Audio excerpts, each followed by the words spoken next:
Is it my turn or is it You your run the turn? housing committee. Is it my turn or your turn? It's my turn. How about that? It's my turn. It's It's my turn. It's my turn to take your place at large. It's my turn. Gentlemen, okay, let's. Yeah, we are giving ideas. We're going to make sure our city is safe again. It is Mr. White's. One of the things I've seen in this race is, Red has made a lot of personal attacks against me and just lies. And you got to have thick skin in this game. But I also take my reputation very seriously. So, this is something he said that just kind of came out of nowhere. And I mean, no basis in reality whatsoever. I could not tell you what he's talking about. That's not the last time. You don't point your finger at me. Who do you think you are? You're a weak lawyer. You're a terrible lawyer. Gentlemen. And you're going to get out of our city. Okay. DC Council soft on crime. What was meant by that? I don't know.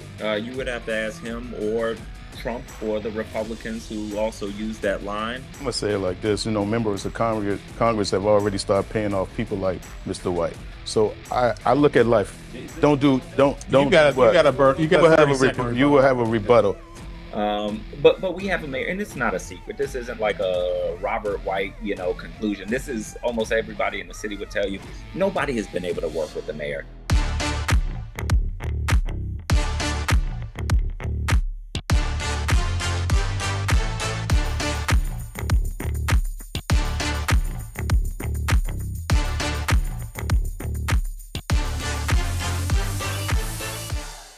Andrew, so sorry about that. No worries. Take your time, Robert. We want you to be comfortable. Oh, yeah, you're on mute. There we go. Oh, I'm on mute. Sorry. Take your time. We want you to be comfortable. Thanks for doing this. Absolutely. Welcome to the Politics Pagoda. Appreciate it. Glad to be with you. Happy to have you.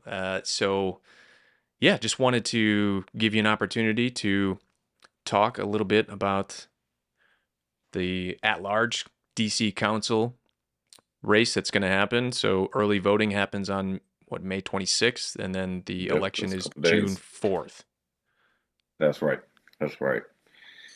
Yeah. So people have gotten their ballots already in the mail. Folks have started voting. There's been a change in voting patterns since COVID. I don't know that every state is still doing mail-in ballots, but in DC we do. And a ton of people, significant majority vote before Election Day now. So ballots are already going in. I'm excited about the race. I believe you always got to run like you're behind. And, I also, have a reputation. I have, a body of work that people know. So I'm excited about the election. I'm also tired. So I'll be excited for Election Day to be over. It's it seemed like a pretty tight race coming up here, and I'm sure you're busy coming down the stretch, and we watched the debates that happened a few weeks ago that you had. We had Red on. He responded to some that we played a few clips back for him, and we just wanted to give you the same opportunity to respond, because the debate's a little bit difficult to respond in 30 seconds, 1 minute. And, I think you guys did your best, but these were complicated subjects to hit on, and DC crime. So that's a big issue right now. And how much, as a council member, how much can the council really legislate to sort of combat against DC crime versus the executive branch is the mayor's office. It's the same as the three branches of government in the federal government. You have the DC Council as the legislative branch, the mayor's office is the executive branch, and then you have the judiciary, which is DC Superior Court and DC Court of Appeals. How much can the DC Council really do to help combat against crime? Well, in any state, the executive branch, it would be the governor. In any other jurisdiction, here it's the mayor. The chief executive runs the agency. So there are about 40,000 people who work for the mayor. It includes the police department, violence interrupters, teachers, the people who repair the roads. We have our legislative branch is 13 people. And while it's small, we operate like any other legislative branch. So we pass laws. We have the final say. We have the power of the purse. So we have the last say on the budget. We do oversight. And so we play a role, but the council does not run the government. I think DC government has not been run very well. And so people in DC don't generally distinguish between the mayor and the powers of the mayor and the powers of the legislative branch, and that's okay. That's not their job. My job as a council member is to make government work. And while I don't control directly the 40,000 government employees, I do have some power and some platform to push it. So what I'm doing now is trying to force us to focus on the real issues as opposed to the splashy headline grabbing things that distract people. I believe at the end of the day, government needs to work.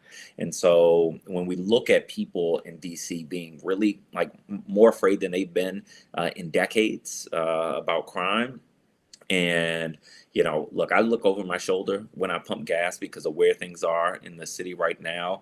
I know other parents like me, have a lot of concerns about the safety of their kids. That's not a place that we should be. But when you look at what's happening, like why is public safety worse in DC than in most other jurisdictions? It's because of how the government is operating. So, the mayor will point to things like we need harsher sentences and hold people before trial. That's really not the issue we have. What's the issue? The issue is that the system of accountability has broken down for two primary reasons. One, we have a broken 911 system. So they are dropping hundreds of calls a week. So if a crime is happening and I pick up the phone to call 911 and I don't get an answer, that person doesn't get caught. So there's no accountability. That is a big broken piece in the system. It's not splashy. It's not going to get the headlines, but it is huge. Who's responsible for that, Robert? The mayor's responsible for that. It is the 911 system. We can pass laws, we can do oversight, but there are real limits to that power. I mean, we live in a democracy, and I hate limits of power, so I'm always looking for a way around. But there are limits, and the system is built. Democracy is built this way for a reason. The other big broken piece is our crime lab. So when the police do show up and arrest someone, the evidence has to be processed for prosecutors to prosecute. But our crime lab still doesn't have full accreditation, and they don't have enough people, and they really have been spiraling in controversy for years. Talk about that, Robert. Talk about that, because I think you know about this a bit, right? So the crime lab, what happened, if you can inform people, so they have been discredited. This was what, 2018 or 19? Yeah, 18 or 19. I can't remember which one, but 18 or 19. Somewhere around there. Yeah. Yeah. I was clerking they- in DC Superior Court when I found out about this, and I had to work on a case because Yes. there was a forensic issues in the case, and because the DC crime lab was discredited, I had to work on this case, and it became an issue. So why don't you inform people about what happened here? Yeah, so for people who haven't worked in the Superior Court or the council, this is who processes the evidence, and that is what prosecutors use to Prosecute crimes. bring their case forward. Right. And so when our crime lab lost accreditation, or just generally not having enough people to process evidence, prosecutors can't rely on that evidence. They have to then send it to an out-of-state lab, which costs money. Well, they only have so much money to send evidence to an out-of-state lab. So they're making more decisions not to prosecute because they know that they can't do it without the evidence, and they're limited in the number of cases they can send to outside labs. That limits the number of people being prosecuted. So again, we come back to the issue of accountability. So when we look at like why crime grows, it's people don't study our the DC code to say, hey, what's the penalty for this particular crime? People make a quick calculation in their head. What is the likelihood that I will be caught and held accountable? And when the quick calculation says there's no accountability, you're more likely to commit a crime. When the quick calculation is, yeah, I know if I spray these bullets in the street indiscriminately, I am likely to get caught and I'm likely to be prosecuted, you're going to make a different decision. And so that is like how we have to focus on fixing government. There are some other things like the other two, not sexy, that are really important to addressing public safety. Like at the end of the day, our job as government is to make sure people feel safe and are safe in the city, and we haven't done that very well. Yeah, I've also introduced, sorry, excuse me. yeah, The carjackings that have spiked, that have gone up since COVID 2020, 2021, they've gone up.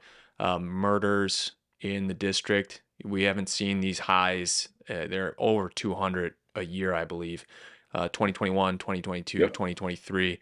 The highs that we saw in the district were back in the 90s and early 2000s. Now it's spiked because it steadily went down. Um, how can you legislate that out? You can't, I don't think. You cannot legislate it out. You really cannot. Um, but there are also other things you can do. So the attention from the public, the council, and the media have put pressure on both our police department and on the prosecutors, who are federal in DC, for those who don't know, to close more cases, make more arrests, and close more cases. So since January, violent crimes have started to decrease in the city. Since February? What's that? Since February? Since late January. Okay.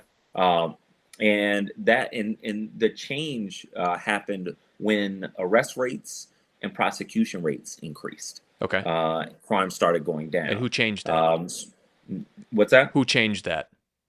The public, the media, and the council, demanding more action as opposed to like just doing things. So we've done a whole bunch of things. We've, created, the ones office and like safer, stronger. Like we've done all these things. The mayor's had a lot of proposals, but that stuff is window dressing. Like government has to work.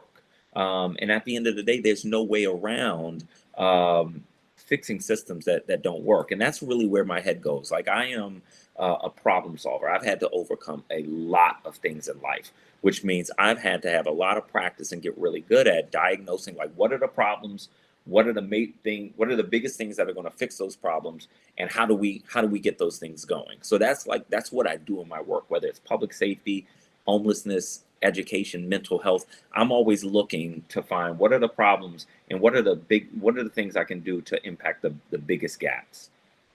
So piggybacking off of DC crime, right? So I want to play you a clip from and we were troubleshooting this issue, but hopefully we got it down. But we want to play a clip from the debate and just have you respond to it, because maybe, it seemed like you and Red were had to discuss these things in 30 seconds to a minute. And I don't know if that format, it wasn't letting you guys breathe on these topics, which are very complicated topics. But I'm going to share my screen. Let me know if you can see it. But in the next 4 years, you're not going to solve poverty. And so in DC, what are your ideas for fighting crime? Have more police lock more people up, more violence interrupters, more youth programs to keep kids busy, or all of the above? I guess I'll start with you again. Well, we definitely need violent interrupters. I feel like our company right now has been that for our young people for the last 4 years. Beyond Your Block is a violent interrupter program. Don't Shoot Guns, Shoot Cameras is a violent interrupting program. So we need different programs. And there's so many around the city, Sam, that are not being funded that can help our young people out of these situations. So we have to put legislation in place that we can move money to fund these situations and these organizations. But we also have to deal with what crimes are being committed. It's a lot of violent crimes going on in Washington, D.C. I don't believe in violent crimes. Gun crimes, you sticking up an old lady coming out, a senior coming out of her house, that's petty. There's no code to that. We used to live in a city where it was a code. There's no code anymore. So we have to let our young people know that you can't be robbing people. You can't be pulling out guns in their face and carjacking them. We will not stand for that, but we do want programs for them, and we do have to have them so they can be a better person in our society. Mr. White. If we're going to fix crime in our city, there are two things we have to focus on. One is accountability. Again, our 911 system has to work. We have to prosecute people who are committing violent crimes in our city. That system is broken. That's why I keep stressing my work to try to fix that. But we also need to make sure we're focused on prevention. That's why I'm focusing so hard on expansion of vocational education. When our young people believe that they can leave high school and make $60,000, $70,000, $80,000, and other young people see them doing that, they're going to choose a better path. When we listen to our young people who tell us they need more mentors, I'm creating a citywide mentoring program to help our young people through the most difficult times in their lives so they make better decisions. And I'm focusing on truancy. That is the earliest and clearest sign that something is going off track. So if we catch our young people then, we are going to do better by them and see less crime in our city. We need people in the council with plans. Robert, just touch on that a little bit. Red has a certain vision of what he thinks, the DC Council can do. What expand upon that, that comment that you made? Well, I'm not sure I understand his vision. Red has been an entertainer for 3 decades. He's a good storyteller. So in my answer, you heard a 2-prong approach, accountability and prevention. Each of them listed specific things that we need to do and specifically what I'm doing to work on those. Red was talking about the code. I know the code, but that knowing the code doesn't fix the problem. What is the code? Explain that. I don't know what he means by that. Well, I don't want to explain his stuff. We didn't in the 90s. In the 80s, folks respected where they lived. They respected generally older people. There was some guys on the block doing wrong, dealing drugs, and the police officer would come around the corner. They knew the police officer knew them. They would go somewhere. They would move, and it doesn't work that way anymore, which is an indication that things have changed. And often, adults who still feel like we have, who come from similar backgrounds as a lot of people getting in trouble, often we make the mistake of believing that we know how to solve the problem because we saw how it was solved in the 80s, 90s, and early 2000s. But the reality is young people today are different. What they need is different. And we have to understand what specifically we need to do. And so I try to be very specific in my answers, specific in my thinking, because I come from the type of family where if you have the intention to solve a problem, but you can't solve it, folks like my family are still left holding the bag. So I'm not looking for a good storyteller. I'm looking for a problem solver. And that's the key difference. And how can you solve that problem though? I mean, there's the council who can legislate, but doesn't it ultimately fall on, the parents and the community to solve sort of these seem like local issues, not something broad that can be legislated out, like crime, the code, right? You guys both referenced the code. How do you change that back to where it used to be? Well, you start by understanding that, as I think you were implying, government cannot solve everything. It is a community issue. It's our faith institutions, our churches, our synagogues, our mosques being involved. It is families being involved, both in terms of being held accountable, but also getting resources to those families. So, when Red referenced something like there are programs not being funded. Yes, there are programs not being funded. Years ago, just probably 3 years ago in the budget, I worked to create a pot of money that could go to programs that weren't as sophisticated, programs that people were running out of their homes and paying for out of their own pockets. But then the mayor didn't implement it, and so we get stuck there. But my job isn't to point fingers. My job is to keep looking for solutions. Often, the criticism I've heard most on the campaign trail this year is, well, he's been on the council, but things are still broken. That is a reality of democracy, right? And I don't make any excuses. I keep working. So you try to get something done one way, it doesn't work. You don't just kind of fold your arms and pout. You look for another way. Sometimes it takes a few tries, a few different strategies, but you've got to keep working at it. And frankly, you've got to you've got to get some of these things done. So some of your ideas have to pan out. And that's consistently been my work. It's been there are important things that we've taken on that we've won. There have been important things we've taken on that it's just taken time to get done, but eventually we've gotten done. So two examples of that. One is in our schools. I've been fighting to bring financial literacy into classrooms since probably 2017 or 2018, and just kind of block. But now, guess what? It's in the curriculum, and they're going to start rolling it out as soon as next school year. It took some years. In 2016, I started pushing the city to convert older office buildings into housing because I was seeing growing vacancy in the office market, and this still like blood sport for affordable housing. So I started pushing an idea of converting older and underutilized office buildings into housing. And the reaction I got from the mayor when my bill came up, they essentially laughed at me and said, "This is unworkable." But COVID really created a different environment. So now I have a different avenue to push this issue, and we're making a ton of progress. I wish we had started it, 6 years ago when I started working on this, but things take time. But you don't give up. You find a different path. We'll come back to crime in a bit, but you touched on housing here. I'm going to play another clip here and just wanted your thoughts and response to it. Let me. There's members of Congress have already started paying off people like Mr. White. So I look at life. Don't. You got You will have a rebuttal.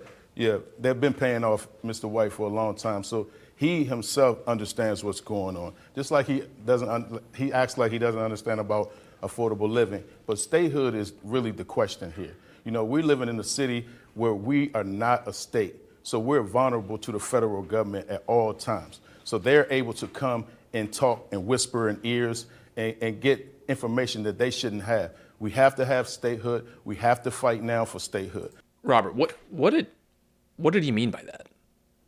Mean by what? He said people like him are getting paid by Congress. Yeah, I just don't have any idea. One of the things, and it's unfortunate, but one of the things I've seen in this race is, Red has made a lot of personal attacks against me and just lies. And you got to have thick skin in this game. But I also take my reputation very seriously. So this is something he said that just kind of came out of nowhere. And no basis in reality whatsoever. I could not tell you what he's talking about. But we have to remember that there are people watching this who might take him seriously.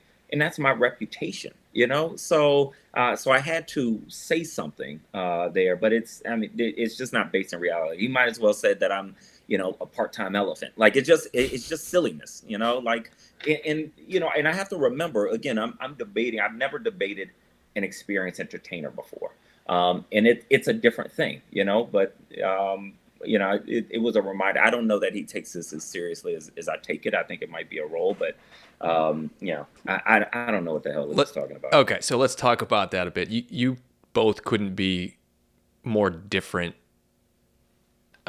candidates. So Red, he's from D.C. He went to Savannah State, didn't graduate, so he's not a college graduate, but then went into the entertainment field, very successful, was living out in LA, decides to come back to DC, and he ran for mayor, so did you, and now he's running for the at-large DC council position, so are you, but you had a different path. Are you from DC originally? Fifth generation. Fifth generation. Where was your neighbor? Where did you grow up? We moved around quite a bit because my family, like our home base is uptown, Ward 4. My family still has the house that my grandparents bought in the 60s, but none of their kids owned. So we all rented, which meant we just kind of moved around in the different wards. Yeah, wherever we could afford rent. Yeah. So you went to grade school, middle school here? This is a long and sordid tale. My parents divorced when I was 4, so I went to lived in between Petworth and Montgomery County. My parents had joint custody, so we went. Of course, it was the 80s. Yeah, went to Montgomery County schools, but my mom passed away when I was in 3rd grade, so I couldn't go to Montgomery County schools anymore. At which point my dad, with a high school degree and an hourly wage job, said, look, if I'm gonna give my sons more opportunity than I had, I've got to send them to a Catholic school. And like, it was financially impossible, but that's what he felt like he needed to do as a father. So I went to Catholic school for the remainder of my time in school, and graduated from Archbishop Carroll here in DC. And then you go to college, you get your undergrad, and then you go to law school. Where did you go to law school again? American University. And then you go to Oxford, and you get a And degree. while I was in undergrad. The Oxford was while you were in undergrad. Yeah. So you go to Oxford, then you get your law degree, your Juris Doctorate from American, and then where did you go after that? I clerked for 1 year for the courts in Maryland, and then after that year, I went to Capitol Hill to work for Congresswoman Eleanor Holmes Norton. So you didn't practice law. That's right. Okay. So two totally different paths. Almost you could say yours is the path of the modern politician, whereas Red, you would say, he comes out of nowhere. I mean, it's happened before that, Reagan and Trump. There's entertainers that have done this before. Who's the senator from Minnesota? Was that Al Franken? Yeah, Same it thing, was. Yeah. Yeah. So Yeah.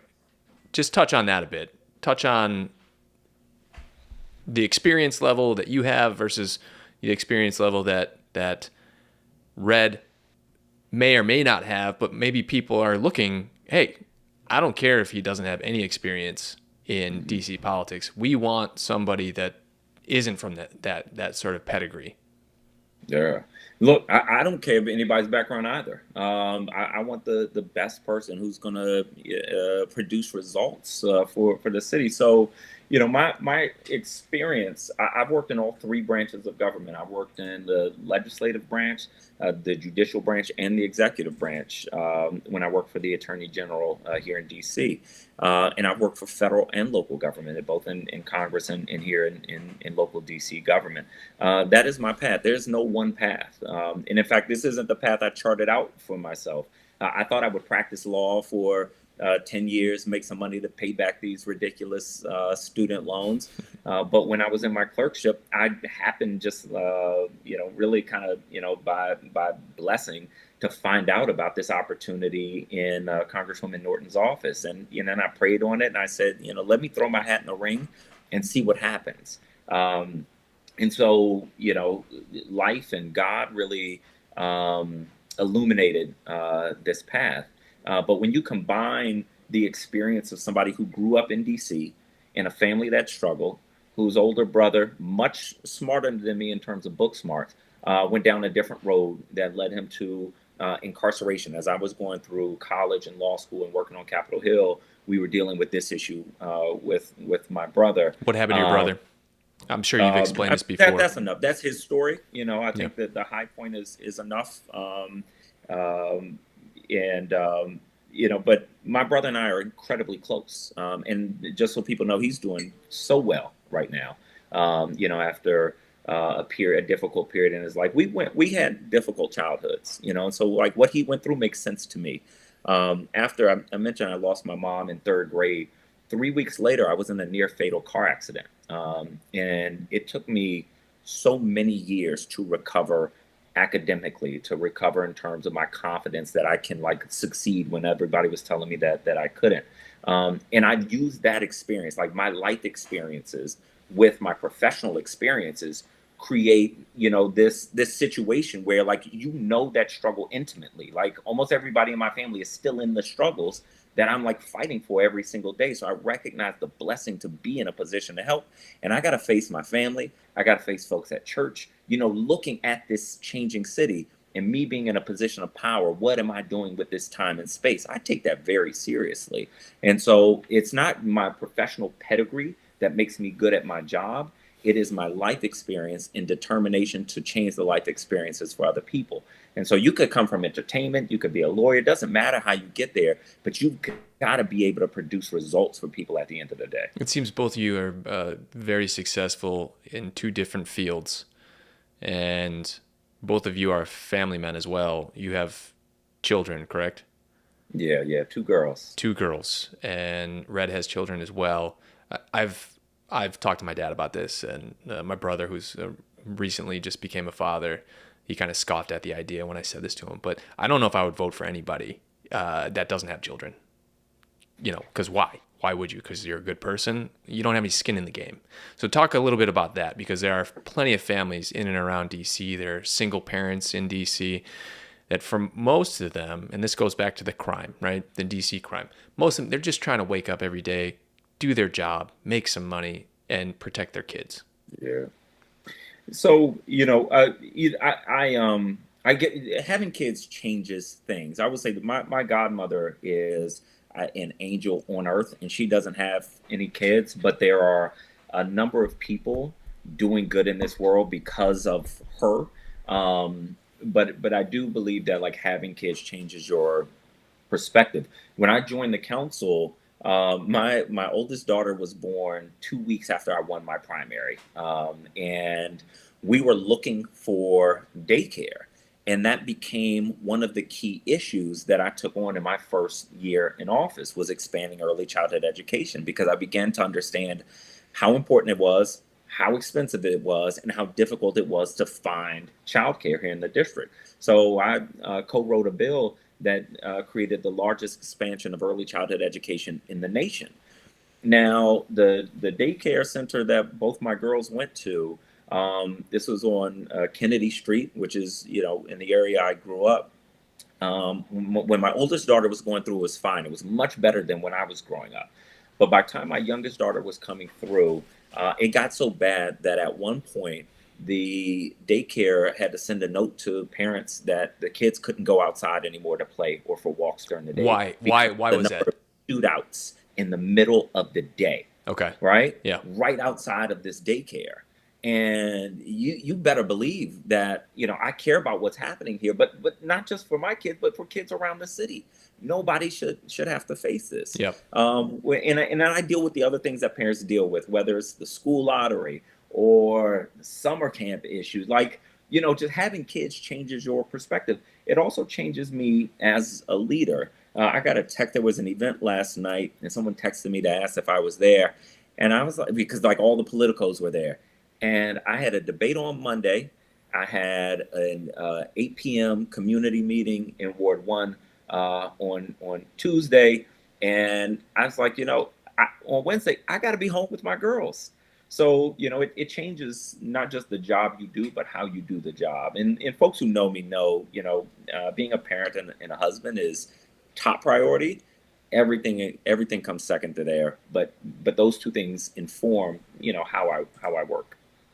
So going back to crime, because this is sort of a big deal for all of your constituents, all the voters, we're going to listen to another clip from the debate, and just wanted your thoughts on this. Another topic on crime, Gregory Pemberton, who is the chairman of the DC Police Union, has frequently castigated the DC Council as being soft on crime and anti-police. While crime today is down somewhat from this time of year ago, when it was really off the charts, do you think the council went too far in cutting back on police resources in the wake of the George Floyd murder? Do you think DC needs more officers? I'll start with you this time, I think. Well, my opponent, he wanted to defund the police, and here we are right now. We're in a situation where we have unsafe streets right now in Washington, D.C. And it's not just east of the river anymore, it's everywhere in the city. And now people are paying attention. So we have to have leaders in office that understand that our city needs to be safe every day. Our young people are out here committing crimes, and our young people need to have vocational education in their lives. They need to have skill training in their lives. They need people who care about them, Sam, because if we don't have people in office that they care about and that they're relatable to, then we're going to fall short with them. They relate to me. They know Rodney Red Grant in the communities. They know me in these communities. They don't know Robert White in these communities. These young people They're in a situation where guns are in their hand. I'm taking the guns out their hand and replacing them with cameras. It's time to replace things like that with different things for our young people. Give them opportunities. We love our young people, and we got to continue to show them the love that they deserve. DC Council soft on crime. What was meant by that? Yeah, I don't know. You would have to ask him or Trump or the Republicans who also use that line, because I don't like when folks like play people, right? So if you talk to the average person, they don't want too few police, they don't want too many police, they want the right amount of police. Nor do they believe that police accountability is anti-police. Like that's just not like where normal people are. That's like politics stuff. So, that to me is ridiculous. You can look at the police budget; it's over $500 million. So I just don't know that that's grounded in any reality. Of what they said about the DC Council. This notion of the council, and let me speak for myself specifically, being soft on crime or anti-police, or quote unquote defunding the police. If anybody asked him what he meant by that, I don't think he'd be able to explain it because it's not something that happened. Yeah. I don't really. I'm trying to steelman his position as opposed to. Well, I'm trying. I mean, what can the DC Council do apart or separate and apart from creating legislation to be a little bit more tough on crime? But in reality, I think you're accurate in saying that it's the mayor, is the executive. She's in charge of the MPD, and right? Am I wrong about this? No, you're right. What this comes down to is integrity, right? Are you tough on crime because you say we need more police and harsher prosecutions, but you don't do what it takes in order for people to be prosecuted or fix the 911 system? Like, Right. we kind of get stuck in these sound bites. And sound bites aren't working for people. Like and that's one of the things that is important to me about my job, although it doesn't translate into, excitement or votes. Like you have really got to focus on, you can be out here kind of yapping, or you can go fix things. And the yapping gets a lot more attention than the fixing. But at the end of the day, I'm in my second term, and I have a record that people can look at for what I'm doing, what I'm producing, what I'm fixing. And you can say, well, he's been on the council for 7 years and everything isn't fixed. That is true in any democracy, as long as this world is known democracy. But things are improving. So I guess all that to say, that was an interesting soundbite, but I just don't think it was based in any reality he could point to. Yeah. So, and we got about 15 more minutes left. So I was told that we got to do a hard stop at 3. So we have a couple other things. So, just piggybacking off of that real quick, you said that you got to fix these problems. You have to diagnose the problem first, right? Any good doctor has to diagnose what the medical issue is. What's your diagnosis? My diagnosis on crime? Yeah, exactly. It's accountability. That's the issue. Prevention helps to fix it in the future, but the diagnosis is accountability and data. So by that I mean the 911 system and the crime lab. Those are the two biggest gaps in our public safety system. It's not that we don't have laws on the books that prosecute people when they break the law. Those laws exist. But if people aren't arrested and people aren't prosecuted, it doesn't matter what laws you have on the books. But you also have to focus on prevention. Like, what are the things you can do that are going to prevent crime from happening in the future? That's where we get to my work on vocational education, a citywide network of mentors, and truancy, focusing more on truancy. Yeah, we're going to play another clip here from the debate. Just wanted your thoughts on this as well. So. That was very vague, so I'm not sure what the plan was, but in the year not and vague 3 because months, of the and- simple hold on, fact- brother. it's In the not vague year for and the simple fact let me that let you him are the finish. housing Can I- committee, is it you my turn or is it your run the turn? housing committee. Is it my turn or your turn? It's Wait, my wait, turn. How about that? It's my not, turn. though. It's It's not, my though. turn. So It's chill my out. turn to All take right, your all place right, all at right. Gentlemen, large. let's- well, It's then- my turn. Gentlemen, give some okay, ideas, let's. though. Yeah, we are giving Okay. ideas. We're going to make sure our city is safe again. And It you're is not going to be It is in Mr. office. White's turn to speak. I'm sorry. Yes. Thank you. This is how these things work. Robert, what was going on there? Why there seemed to be a lot of sort of hostility? What happened there? I kind of got fed up with sort of interrupting me, personal attacks and lies. And so even just in the clip you showed earlier, this claim that I'm being paid off by members of Congress. I mean, that's outlandish, right? That was a lie. He had a personal attack. At one point, I think in this debate, a couple of them, he just shouts out Robert White's a terrible lawyer. As we covered earlier, I don't practice, right? So it's just like it got personal, but also I'm trying to, it is my turn to speak, so I'm speaking, and he interrupts me, and enough is enough. I've gotten work to polish over the years, but I'm not going to tolerate that, So enough was enough at that point. I'm trying to have a debate on ideas, and I think we saw with Trump what happens when entertainers don't want to debate ideas. They want to engage in personal attacks and petty rhetoric, and that just doesn't serve people well. So I was at my wit's end at that point. And so when you guys are, debating in this type of format, you got a really short window to sort of deal with complex issues. And the housing crisis that Red was talking about, and he said that, you said you've been a leader on this particular topic, correct? I've been chair of the housing committee for 1 year and 4 months, and I would love to talk about what we've done in that 1 year and 4 months. It is serious work. So there's a couple of things here, right? So there's DC residents, and gentrification is always one of those topics. DC is a very expensive place to live. The housing market, my wife and I, we owned a house in Southeast DC, and we moved because we had a baby, and there's crime. We lived off of Pennsylvania and 31st Southeast. And I lived at 27th in Pennsylvania for a number of years. Yeah. So we What a loved neighborhood, great neighborhood, but we loved the neighborhood, but it wasn't uncommon to hear gunshots at nighttime. And when my wife we had our son, he's 4 now. Once that happened, she's like, it's non-negotiable, because I wanted to stay there. I love DC, but we moved to Alexandria. So talk about diagnose the problem of people getting pushed out of their homes and getting priced out of DC, and also how that relates to gentrification, but also there's still crime.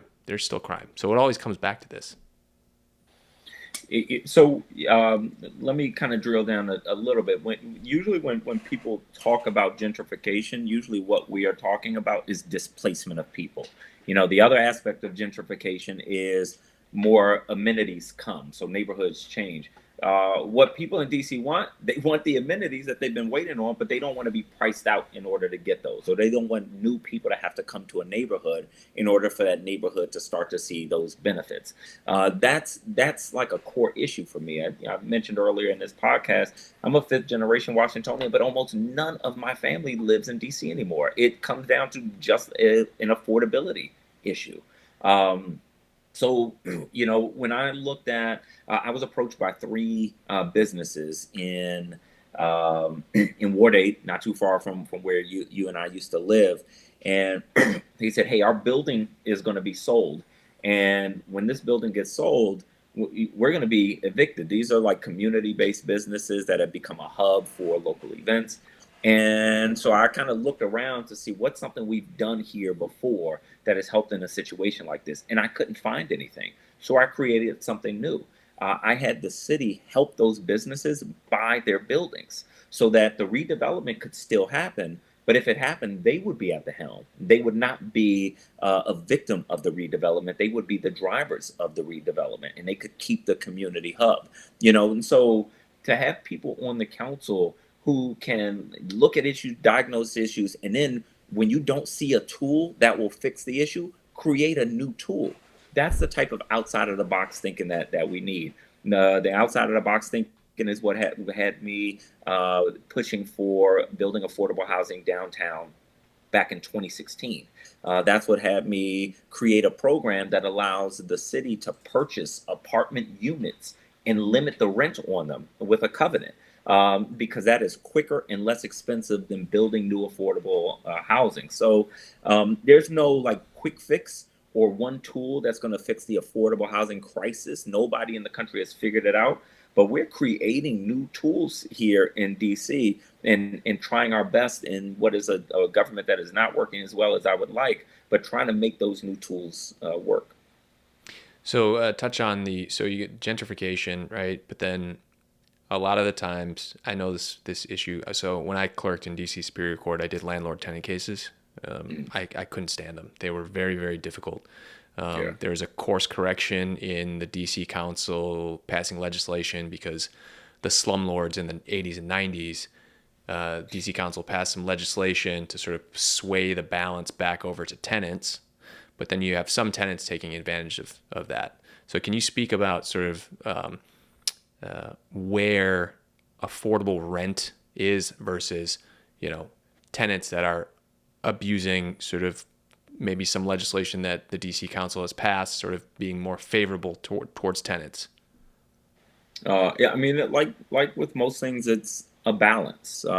We've got to protect tenants who are generally the more vulnerable in this situation with landlords, but we also have to recognize that landlords have to pay a mortgage, and for larger landlords, they have to pay employees, and they can't pay either of those if tenants don't pay rent. So it is always a balance. Or if rent isn't paid by enough people, what happens to the property? It gets dilapidated. Right. I don't want people living in dilapidated homes. So I have an obligation to understand that balance, and that's something that I try to keep front of mind. It often doesn't make me a ton of friends because the tenant advocates will push hard in one direction, the landlord advocates will push hard in another direction, and I'm here to try to find what the right balance is. Right. And, yeah.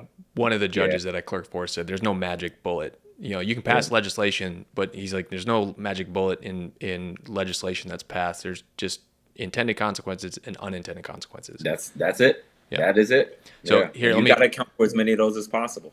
Right. Let me, I got you for 5 more minutes. Let's do another clip here. We're talking about the mayor here in this clip. And since you brought it up, you both ran against the mayor, right? last election. What do you think of the mayor? I wish we could work with the mayor, but this started before I got to the council. No council member, no attorney general has been able to. And it's unfortunate. It is not to the benefit of the city. But what you see is I work with my colleagues very well. I work with the attorney general very well. And I've tried multiple times to work with the mayor. The reality is that our politics are different. And I have to keep my politics focused on the people, accountability of our government, and I'm not going to compromise those things. So yes, in an ideal world, the mayor will work with the legislative branch, but that's not the world we live in. So I work in the system that exists as I work to improve it. You think she threw y'all under the bus on this crime bill? She threw us under the bus on everything. The mayor is responsible for public safety, and she has fallen flat. She has a budget of about $1 billion to keep the city safe, and she has people convinced that it is the council that's not keeping us safe. I think it's the most ridiculous thing in the world. Accountability goes to the top of the government, and if you don't want that accountability, you should abdicate that seat. You ran against her too. Yes, I did. So, Robert, just sort of touch on that. That was a pretty harsh critique. And you do, at the council, you do have to work with the mayor regarding the legislation that's passed, but just sort of tell your constituents and your voters sort of what you meant by that. I believe that the healthiest government has healthy tension between the legislative and executive branch. It's like a marriage, right? What's that? It's like a marriage. Like a marriage. That's exactly right. That's Yeah. exactly right. Yeah. Healthy tension, and that gets you to your best results. But we have a mayor, and it's not a secret. This isn't like a Robert White, conclusion. This is almost everybody in the city would tell you. Nobody has been able to work with the mayor. What do you mean by And that? How so? I mean, the mayor has a my way or the highway approach to things, and that's you just can't operate that way. Like that's not how you negotiate. That's not how you compromise. That's not how you work together. The legislature and the executive serve different functions, but if there is respect for the other's function and role, there is a wide path for working together. So, where I believe we should be as a city is I think the chief executive should have a clear vision for the city with specific priorities, invite the legislative branch to put ideas into those priorities and be key architects in building toward that vision. But when the chief executive of the city doesn't have a vision that anybody understands, won't work with the legislative branch, then you have 13 council members and a mayor all doing their own thing. That's not efficient. That's not effective. That's not visionary. And I believe that we can and should be better than that. So what do you do about it then? Well, you do the best you can. You do the best you can. I ran for mayor 2 years ago because I do have a vision of a city where the legislative branch and executive branch work together and accomplish shared priorities. But I didn't win that race, and so I'm in the council, like making progress that I can make on the council. And frankly, in the 2 years since my mayoral race have been my most productive years on the council because I tell folks nobody will ever hold me to a higher standard than I hold myself. Every day, every week, every year, I work through sort of what we're doing well as a team, where we can improve, and like how we sharpen our priorities and our strategies. I'd like to see that at the top of government, but in the meantime, that's what folks are going to see from me in the office that I hold. All right, we'll get you out of here on this, Robert. I know you're busy. You got a huge run up to this now, and we really appreciate you taking the time to, it's not meet with us. It's basically talking to your constituents and your voters about sort of what happened in the debate, and we wanted to just give you the same opportunity that we gave, your opponent. I've been here in D.C. I've lived here for almost 10 years now, and I've been here for two presidential elections. DC is electric when this, right? When the presidential election, we have another presidential election coming up. You get Trump and Biden. First question, who do you think will win? And two, who do you want to win? I want Biden to win. I'm praying that Biden will win, but like everybody else in this country, I'm bracing myself for the reality that Trump could win. If that happens, what is your advice to people? Because I think people sort of look at that and think, this is the end of the world and we need to. But at the end of the day, like you said, you got to work with people. Yep. So what do you say to your constituents if that happens? I tell people some leadership advice that somebody I respect so deeply gave to me in a challenging time in my work. Every challenge creates an opportunity. The opportunity for us as a city, as a region, if Trump wins, is that should force us to pull together. We have seen for a number of years now us moving further and further apart, sort of getting dug into trenches and self-dividing ourselves. And I think if Trump wins, that is the opportunity for us to really start to pull together. And I think that could be a beautiful thing. I don't want to see a Trump victory be the catalyst for unity in the city and region. But no matter the outcome, I'm going to find the opportunity and I'm going to make the most of it. Robert, good luck on the upcoming election. Where can tell us where people can get your content and can look you up? Yeah, on social media, Robert White _ DC. If you want to view our website, which I hope you will do, reelectrobertwhite.com. Some exciting updates and really will be very exciting leading up to June 4th. So I encourage people to plug in with us because it's going to be a good ride. Sounds good. Robert White for at-large DC Council. Thank you for taking the time and thanks for joining the Politics Pagoda. Appreciate you doing this, Andrew. Thanks a lot. Talk to you later, Robert. Thank you. Bye-bye. Take care.